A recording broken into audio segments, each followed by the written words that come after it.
नमस्कार। आपका वामिका एकेडमी पर स्वागत है।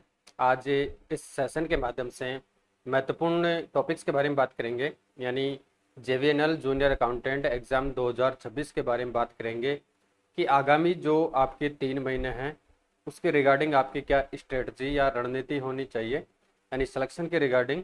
ठीक है, तो उसी टॉपिक के आधारित आपका पूरा वीडियो रहेगा, जिसमें फर्स्टली देखेंगे कि जो आपके एग्ज़ाम स्कीम्स है वो क्या है, सिलेबस क्या है, आपको क्या पढ़ना है, क्या छोड़ना है, किस प्रकार से पढ़ना है, कौन सी बुक से तैयारी करनी है, उसके बारे में डिटेल से बात करेंगे।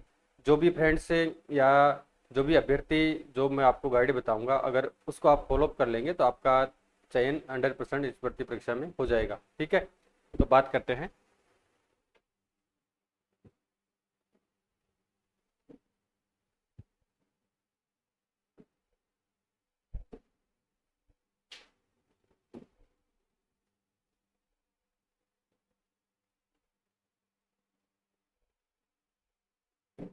जैसा कि मैं प्रत्येक वीडियो में आपके सामने अनाउंसमेंट करता हूं कि वामिका एकेडमी यानी इस यूट्यूब चैनल के द्वारा मेरे द्वारा आपका जो जेवीएनएल जूनियर अकाउंटेंट भर्ती परीक्षा 26 है उसका फ्री ऑफ कॉस्ट बैचेज चलाया जा रहा है, यानी आपसे किसी प्रकार से 1 रुपये का चार्ज वसूल नहीं किया जाएगा।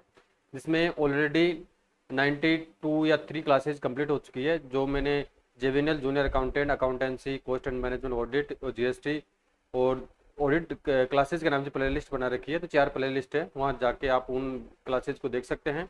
और आपको उसके रिगार्डिंग क्या है, मैं प्रत्येक वीडियो के डिस्क्रिप्शन में टेलीग्राम चैनल का लिंक पिन करता हूँ, व्हाट्सअप का पिन करता हूँ, तो आप वहाँ जाके टेलीग्राम चैनल और व्हाट्सअप ग्रुप को ज्वाइन करें, ताकि आपको जैसे वीडियो अपलोड होता है तुरंत उस टेलीग्राम चैनल पर मिल सके। साथ में जो पीडीएफ है, एमसीक्यू जो नोट्स है, जो इन्फॉर्मेशन है, आपको तुरंत टेलीग्राम चैनल के माध्यम से मिल सके। तो ये आपको जरूर ज्वाइन करना है। यानी आपसे 1 रुपये का मैं चार्ज वसूल नहीं करूंगा, यानी बिल्कुल फ्री ऑफ कॉस्ट पढ़ाऊंगा। मार्केट में हज़ारों यूट्यूब चैनल है, वो आपकी इच्छा है, आप जहाँ पढ़ना चाहते हैं पढ़ सकते हैं, लेकिन मैं आपसे 1 रुपये का चार्जेस नहीं ले रहा हूँ। अगर आप जिस प्रकार से मैं नोट्स दे रहा हूँ, जिस प्रकार से क्लासें ले रहा हूँ, और जो आपको मैं स्ट्रेटेजी बताऊंगा, जो रणनीति बताऊंगा, अगर उसको आप फॉलोअप कर लेंगे तो आपका चयन इस भर्ती परीक्षा में निश्चित रूप से हो जाएगा। ठीक है, और आगामी जैसे आपका जीएसटी चल रहा है अभी, तो जीएसटी चैप्टर आपका जस्ट 2-3 दिन में कंप्लीट कर लेंगे जीएसटी को। और जीएसटी कंप्लीट होने के बाद में फिर आपका टैक्स स्टार्ट करेंगे। क्या करेंगे, यानी इनकम टैक्स स्टार्ट करेंगे, फिर उसका प्रोविजन लॉ देखेंगे, फिर उसके बाद में आपका cost and management, corporate accounting करेंगे और कंप्यूटराइज अकाउंटिंग करेंगे। उसके बाद में जैसे आपका जुलाई लास्ट तक कोर्स कंप्लीट हो जाता है, फिर एमसीक्यू सीरीज स्टार्ट करेंगे। ठीक है, यानी जितने भी 10-12 वर्षों में जो भी कॉमर्स के रिगार्डिंग जितनी भर्ती परीक्षाएं आयोजित हुई है, उनका सॉल्यूशन इस यूट्यूब चैनल के माध्यम से किया जाएगा। तो फ्री ऑफ कॉस्ट रहेगा, आपसे 1 रुपये चार्ज नहीं लूंगा।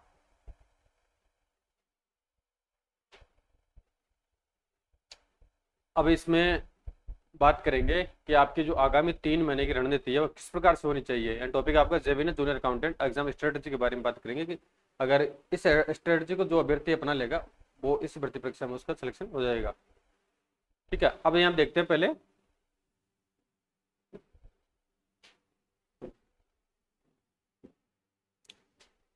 तो जैसा कि आप सभी को पता है कि जेवीएनएल जूनियर अकाउंटेंट यानी जेवीएनएल, हालांकि ये जो वैकेंसी है आपकी, हालांकि मैं जेवीएनएल इस प्रकार से लिखता हूँ कि वैकेंसी आपकी 5 विद्युत कंपनियों की है, यानी जेवीएनएल, एवीएनएल, जेडीवीएनएल और प्रसारण और उत्पादन 5 कंपनियों की है।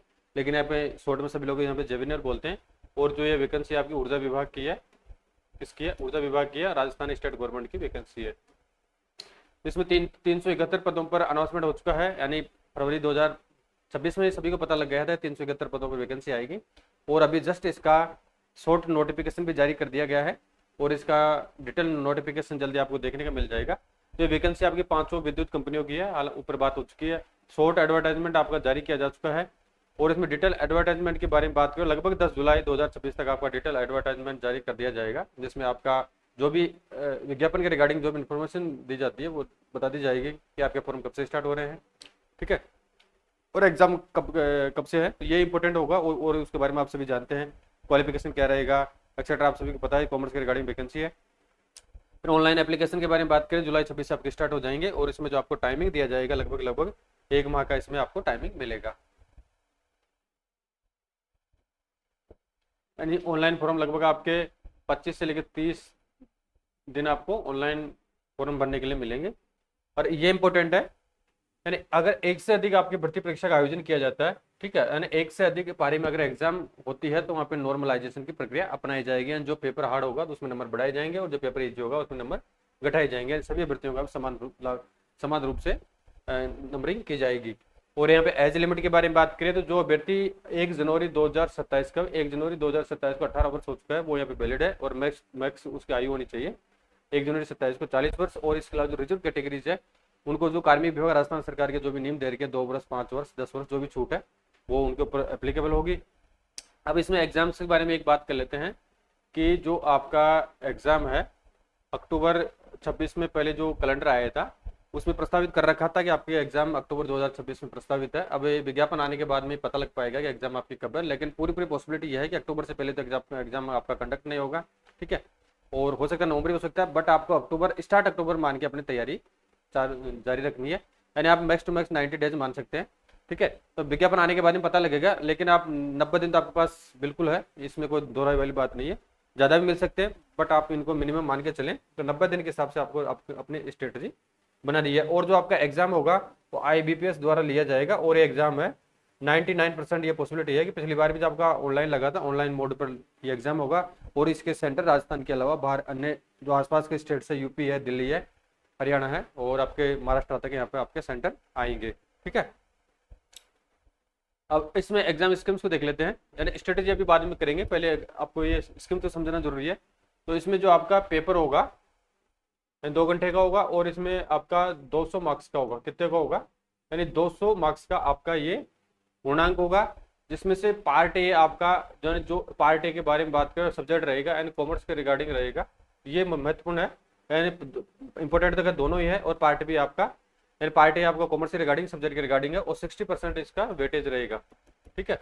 और पार्ट बी के बारे में बात करें तो पार्ट बी में आपका 40% वेटेज रहेगा, और ये राजस्थान का जीके, साइंस, करंट, और इसके अलावा आपका मैथ, रीजनिंग, हिंदी, इंग्लिश, ठीक है, एक्सेट्रा के बारे में इसमें आपका पार्ट बी में आएगा। फिर इसमें आपकी 1/3 नेगेटिव मार्किंग रहेगी प्रत्येक क्वेश्चन के लिए। और क्वेश्चन ये तो आपका पूर्णांक हो गया। और क्वेश्चन ऑफ नंबर्स के बारे में बात करें तो पार्ट ए में यानी आपका सब्जेक्ट का पेपर रहेगा कॉमर्स का, तो पार्ट ए में आपके 60 क्वेश्चन आएंगे। एक क्वेश्चन आपका 2 मार्क्स का रहेगा, यानी 120 का तो हो जाएगा आपका पार्ट ए। और फिर पार्ट बी का वेटेज आपका कितना 40% है, ठीक है। तो इसमें आपका 80 क्वेश्चन आएंगे और एक क्वेश्चन 1 नंबर का रहेगा, तो इसका जो पूर्णांक हो जाएगा 80 नंबर का। तो टोटल आपके पूर्णांक तो हो गया 200 का, और प्रश्नों की संख्या हो जाएगी आपकी 140, यानी 140 प्रश्न आएंगे, 2 घंटे का टाइमिंग रहेगा, और 200 नंबर का पूर्णांक रहेगा, और 1/3 यहाँ पे नेगेटिव रहेगी, ठीक है। तो एग्जाम स्कीम आपको समझ में आ चुकी होगी।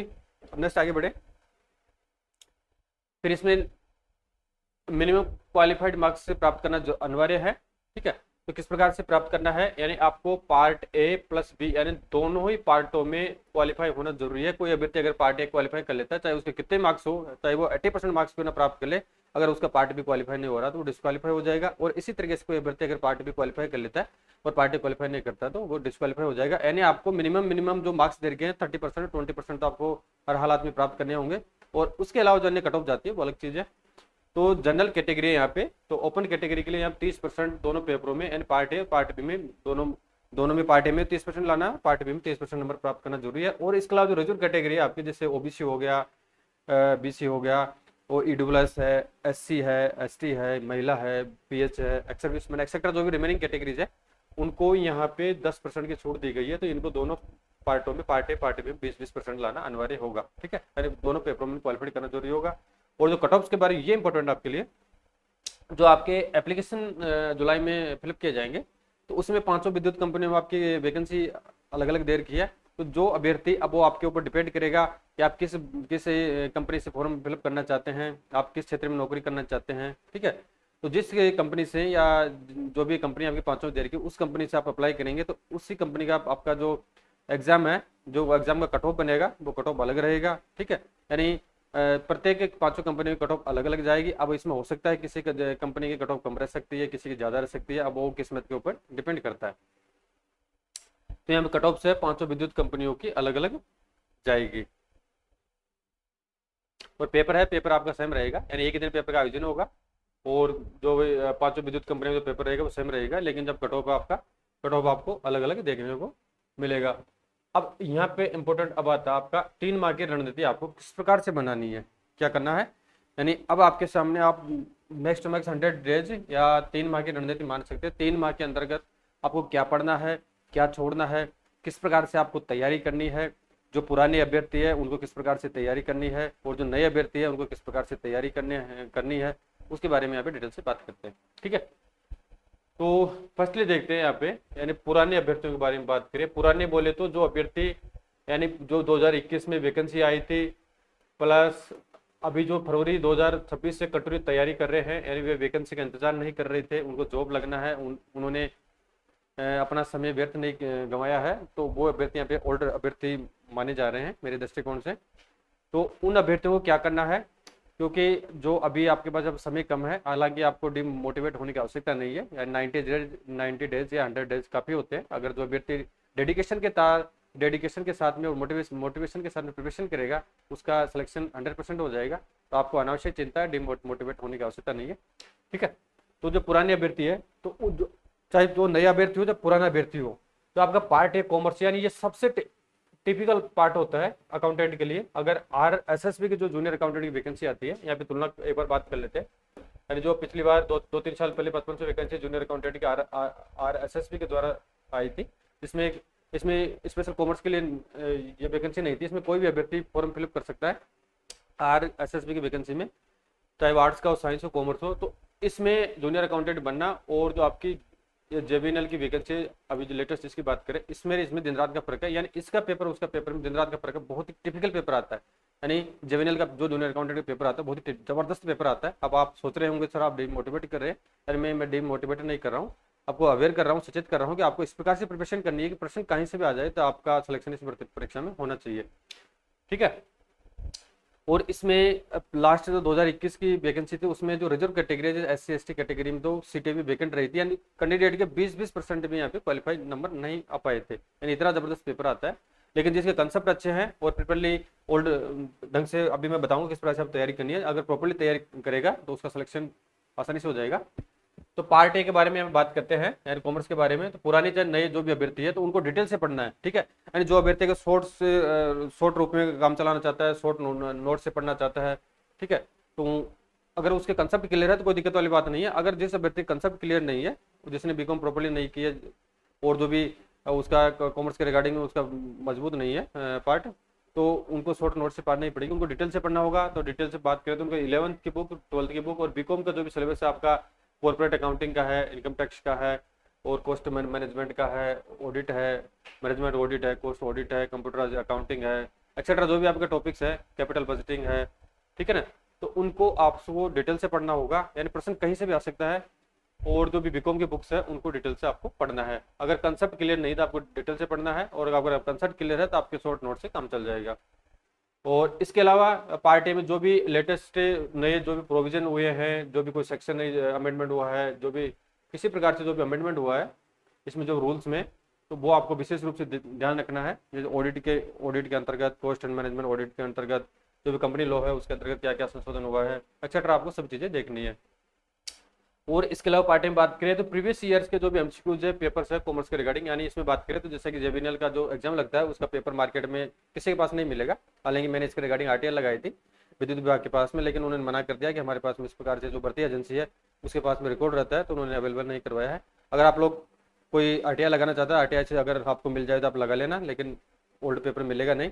ठीक है, तो इसका पेपर नहीं मिलता है। तो इसके रिगार्डिंग आपको क्या करना है, जो अभ्यर्थी जिन्होंने एग्जाम दिए तो उनको आइडिया है किस प्रकार से पेपर आता है, जो न्यूली कैंडिडेट है उनको पता नहीं किस प्रकार से पेपर आता है, तो आपको चिंता करने की आवश्यकता नहीं है। यानी जो भी कॉमर्स के रिगार्डिंग राजस्थान में हो चाहे सेंट्रल गवर्नमेंट में हो, जितने भी 10-15 वर्षों में जो भी कॉमर्स के रिगार्डिंग भर्ती परीक्षाएं हुई है, जैसे आपका जूनियर अकाउंटेंट हो गया, इसके अलावा आपका लेक्चरर हो गया, AO की वैकेंसी हो गई, रिको की, एक्सेट्रा, जो भी कॉमर्स के रिगार्डिंग राजस्थान में है, लेक्चरर हो गया। ठीक है, और इसके अलावा आपका PGT हो गया, अकाउंट्स ऑफिसर हो गया, BSNL का हो गया, यानी जो भी कॉमर्स के रिगार्डिंग, चाहे वो राज्य सरकार की हो चाहे अदर स्टेट की हो, इसके अलावा नेट JRF है, जहीं भी एमसीक्यूज या जो भी पुराने आपके प्रश्न पत्र आए हुए हैं तो उनका सोल्यूशन करना। आप अगर उनका मैक्स टू मैक्स सोल्यूशन करेंगे तो लगभग मैं कह सकता हूँ कि 60% पेपर तो आपका एमसीक्यू से जो पुराने पेपर है उनसे मिल जाएगा। यानी आपको एक्स्ट्रा पढ़ने की कोई आवश्यकता नहीं होगी। अगर आप उनको ढंग से प्रॉपर्ली देख लेंगे, ढंग से उनका सोल्यूशन कर लेंगे, तो 60% पेपर तो आपको पुराने ओल्ड पेपरों से मिल जाएगा। तो इसके रिगार्डिंग मैं क्या करूँगा कि 31 जुलाई के बाद में, स्टार्ट अगस्त के बाद में जितने भी पेपर अब तक कॉमर्स के हुए हैं, यानी 30-40 पेपर के लगभग मैं सॉल्यूशन करवाऊंगा, तो उससे आपके पूरे कंसेप्ट क्लियर हो जाएंगे और 60% आपका वेटेज, यानी 60% जो आपके प्रश्न पत्र आएंगे उसी एमसीक्यू से मिल जाएंगे। तो प्रीवियस ईयर के एमसीक्यूज और कॉमर्स रिगार्डिंग जो भी पेपर्स एग्जाम्स हुए उनका सॉल्यूशन करना है। ठीक है, ये तो हो गया आपका पार्ट ए की बात। ठीक है, पार्ट ए आपका बहुत ही टाइट है मामला, तो इसको अच्छी तरह से आपको देखना है। अब यहाँ पे बात करते हैं पार्ट बी की। अब पार्ट बी में आपका जो 40% का वेटेज दिया गया है, इसमें 80% आएंगे और 1 नंबर का 1% रहेगा। ठीक है, 80 नंबर का आपका पूर्ण हो जाएगा। ठीक है, तो हमें दोनों पार्ट क्वालिफाई करने हैं, हालांकि उसके बारे में पहले बात हो चुकी है। अब पार्ट में क्या करना है कि जो न्यू कैंडिडेट है, यानी जो अभी से तैयारी करना शुरू करेंगे, या जिन्होंने पहले राजस्थान के रिगार्डिंग किसी भी भर्ती परीक्षा की तैयारी नहीं की है, तो उनको तो क्या है, डिटेल से पढ़ना पड़ेगा, क्योंकि आप लोगों को पहले से कोई नॉलेज नहीं है, आपको डिटेल से पढ़ना होगा। और जो अभ्यर्थी पहले से राजस्थान सरकार की तैयारी कर रहे हैं, उन्होंने सीटी का एग्जाम दिया है, सेक्रेट का दिया है, एक्सेट्रा जो भी एग्जाम राजस्थान में कंडक्ट होती है, राजस्थान कर्मचारी चयन बोर्ड की, अगर राजस्थान कर्मचारी चयन बोर्ड की कोई अभ्यर्थी कॉमर्स वाला तैयारी करता है, तो उसका GK, maths, reasoning, English, Hindi सब मजबूत रहते हैं, तो उनको तो पुराने अभ्यर्थियों को तो कोई दिक्कत वाली बात होगी नहीं, क्योंकि उनको यहाँ पे ज़्यादा अनावश्यक समय खराब करने में फायदा नहीं है। उनको सिर्फ अपना जो पार्ट ए है 60%, उस पर ज़्यादा फोकस करना है। वो जो नई अभ्यर्थी है, नई अभ्यर्थियों को दोनों फोकस करना पड़ेगा, यानी पार्ट ए पे और पार्ट बी पे उनको डिटेल से पढ़ना है। और पुराने कैंडिडेट गाइड या नोट से, और पुराने जो कैंडिडेट है उनको डिटेल से ज़्यादा पढ़ने की आवश्यकता नहीं है। जो मार्केट में गाइड आती है या आपके पास जो भी सोर्स नोट्स है, उनसे आप अपना काम चला सकते हैं। और इसके अलावा जो भी राजस्थान के अंतर्गत जो भी एग्जाम्स हुए, चाहे वो जीके का हो, हिस्ट्री, ज्योग्राफी, इकोनॉमिक्स हो, पॉलिटी हो और कल्चर हो, और इसके अलावा हिंदी हो, इंग्लिश हो, मैथ्स, रीजनिंग, ठीक है, तो उनका जितनी भी भर्ती परीक्षा अभी तक आयोजित हुई है, उनका जो भी एमसीक्यूज आए हुए हैं 10-12 वर्षों में, उनका सोल्यूशन कर लेना। अगर आप गाइड में नहीं पढ़ना चाहते, उनका अगर आप एमसीक्यूज का सोल्यूशन कर लेंगे तो उसमें डिटेल आती है, उनको पढ़ लेंगे तो आपका काम इस भर्ती परीक्षा में आसानी से हो जाएगा। ठीक है ना, तो ये एमसीक्यू सोल्यूशन आपको करना है। और इसके रिगार्डिंग मार्केट में मूमल की और दिशा की एमसीक्यूज वाली सीरीज आती है। और करंट के बारे में बात करें तो करंट के रिगार्डिंग आपको क्या करना है, वो आपका विवेक है, हजारों किताबें आती है, लेकिन मैं आपको मूमल सजेस्ट करूंगा, तो 2 महीने में एक बार आती है, तो उस मूमल को आपके अच्छे तरह उस इस बुक से अच्छी तरह से तैयारी हो जाएगी, जिसमें आपका राजस्थान का जीके भी रहेगा, नेशनल रहेगा, इंटरनेशनल रहेगा, जिसमें स्पोर्ट्स, गेम्स एक्सेट्रा जो भी इवेंट, पॉलिटिकल जो भी इवेंट्स हैं, करंट की पूरी कंप्लीट इसमें जो भी सिलेबस के एज पर जो सिलेबस होगा वो पूरा मूमल में आ जाएगा। पूरी मूमल आपको पढ़नी है, ज़्यादा बुक्स बड़ी नहीं आती है, मेरे 18-20 पेज की आती है, तो आप ढंग से पढ़ेंगे 2 दिन में इस किताब को पूरी कर सकते हैं। और जो करंट जीके है, करंट जीके आपको लगभग 6 माह की है, अक्टूबर में एग्जाम लगता है, तो आपको मार्च से लेकर सितंबर तक के करंट जीके आपको अच्छी तरह से तैयार करनी होगी। ठीक है, जिसमें आपका बजट है, आर्थिक समीक्षा, वो भी आपको अच्छी तरह से इसमें देखना होगा। अब यहाँ पे जो आपका सिलेबस है उसके बारे में एक बार वो देखते हैं कि आपका जो सिलेबस दिया गया है वो क्या क्या है और उसमें आपको किस प्रकार से पढ़ना है। अगर आपको किसी प्रकार से कोई क्वेरीज है, कमेंट करना है, कोई कंफ्यूजन है, तो मुझे मेरे नंबर दे रखे हैं, मेरे नंबर पर बात कर लेना, या मुझे व्हाट्सएप करके मैसेज करके आप बात कर सकते हैं, बेझिझक बात कर सकते हैं। अब यहाँ पे देखते हैं सिलेबस के बारे में। ये इंपॉर्टेंट आपका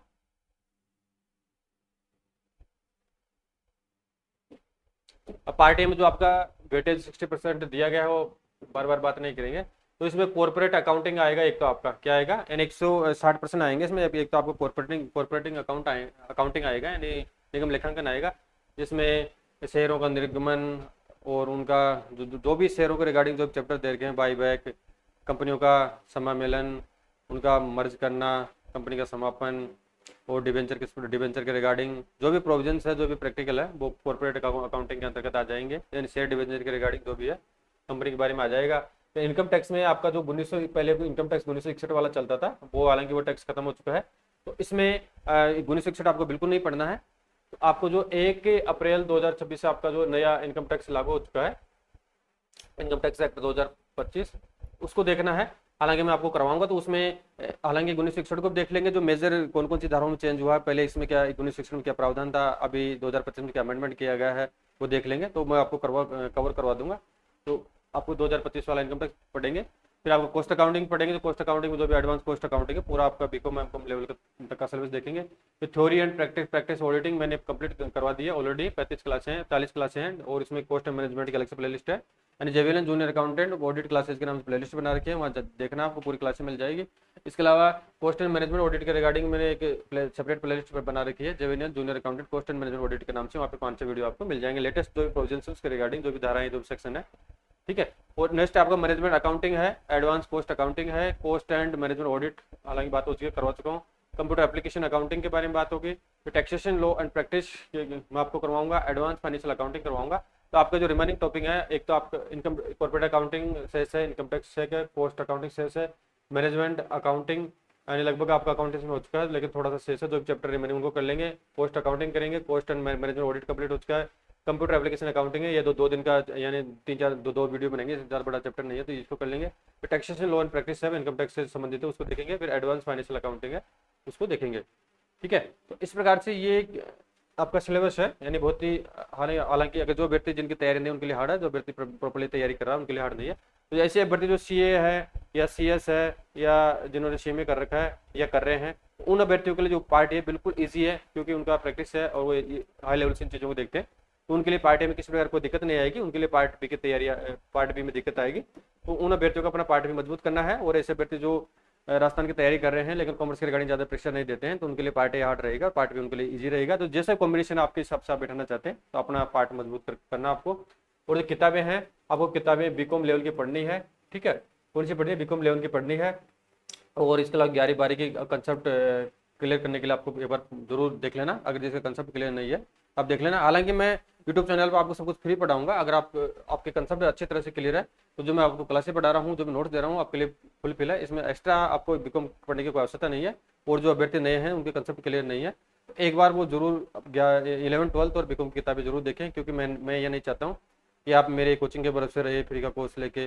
तो मैं चाहता हूँ कि आप सभी का सिलेक्शन हो, चाहे आप कहीं भी पढ़े, जरूरी नहीं मेरे पास पढ़े। हालांकि मेरे को तो इसमें कोई 1 रुपये का फायदा नहीं है, अनावश्यक मेरी मेहनत हो रही है, लेकिन मैं एक विद्यार्थी के लिए कार्य कर रहा हूँ।